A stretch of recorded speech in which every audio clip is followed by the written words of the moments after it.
Del Evangelio según San Mateo, capítulo 9, versículos del 9 al 13. En aquel tiempo, Jesús vio un hombre llamado Mateo sentado a su mesa de recaudador de impuestos y le dijo: «Sígueme». Él se levantó y lo siguió. Después, cuando estaba a la mesa en casa de Mateo, muchos publicanos y pecadores se sentaron también a comer con Jesús y sus discípulos. Viendo esto, los fariseos preguntaron a los discípulos: ¿por qué su maestro come con publicanos y pecadores? Jesús los oyó y les dijo: no son los sanos los que necesitan de médicos, sino los enfermos. Vayan pues y aprendan lo que significa: yo quiero misericordia y no sacrificios. Yo no he venido a llamar a los justos, sino a los pecadores. Palabra del Señor. Queridos hermanos, en este viernes de la 13ª semana del tiempo ordinario, vemos en el pasaje del Evangelio el día de hoy cómo Dios nos sorprende. Y fíjense que yo me recuerdo una vez que el Papa Francisco decía eso: dejémonos sorprender por Dios, que no tengamos la psicología de una computadora, de que creer que lo sabemos todo, que podemos responderlo todo. Bueno, hoy podríamos incluso ir más allá y decir: no tengamos el tipo de pensamiento como la inteligencia artificial que responde todo, ¿verdad? Últimamente hemos visto que ha surgido esta inteligencia artificial que se llama ChatGPT y que ayuda bastante y es una herramienta extremadamente útil. Sin embargo, cuando nosotros vemos cómo funciona Dios, Dios no funciona como un ChatGPT, ¿verdad? Que nosotros le pedimos algo a Dios y Dios nos responde inmediatamente, o que Dios nos da esa respuesta que tanto andamos buscando y nos la da de forma lógica o haciendo uso de un algoritmo, sino que Dios responde a raíz del corazón, ¿verdad? Y del amor. Y siempre Dios actúa a raíz del amor. Hoy en el Evangelio hemos escuchado la vocación, la llamada de San Mateo.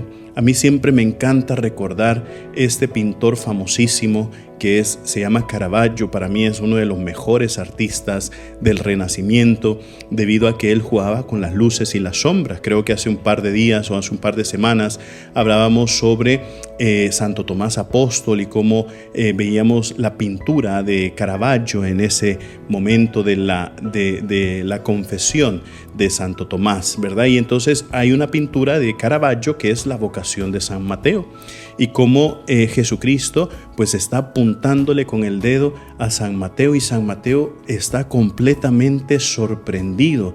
Tiene una expresión de sorpresa, de estupor en su cara, que no se la cree que Jesucristo lo está llamando a él. ¿Por qué? Porque él sabía sus pecados, él sabía su miseria, él sabía también que como publicano, como recaudador de impuestos, como él había robado, mentido, como él había también traicionado a su patria. Los publicanos eran considerados vendepatrias también, y que el Mesías, que Jesucristo, que el Hijo de Dios, aquel que tenía una gran fama, aquel que ha sanado enfermos, aquel que ha expulsado demonios, aquel que ha resucitado muertos, lo esté llamando a él. Y por eso es una gran sorpresa, queridos hermanos, para San Mateo y para todos, a tal punto de que los fariseos le preguntan: bueno, ¿y por qué su maestro se sienta con los publicanos, se sienta con los pecadores, se sientan con aquellos que son realmente malos? ¿Por qué no se sienta con los buenos? ¿Verdad? Sentarse con los buenos, eso hubiera sido la respuesta lógica. Pero al final Dios obra a través del corazón. Y el día de ayer hablábamos de la misericordia de Dios. Cómo es más importante que Dios sane el corazón, sane el alma y después sana el cuerpo. Y por eso cuando llama a San Mateo, está diciendo: también a ti te doy misericordia, también a ti te doy perdón, también a ti te llamo para que formes parte de mi pueblo, no te rechazo. Y fíjense, queridos hermanos, que el rechazo es algo que duele bastante, es algo que lastima el corazón de la persona. Y por eso vemos que Dios no rechaza. Por eso dejémonos sorprender por Dios, dejemos que el Señor también siempre nos llame y sobre todo respondamos, ¿verdad? Sabiendo de que cuando nos encontramos con Dios, nos encontramos con el amor y la misericordia. Recuerden, mis queridísimos hermanos, nosotros somos lo máximo para Cristo. Así sea.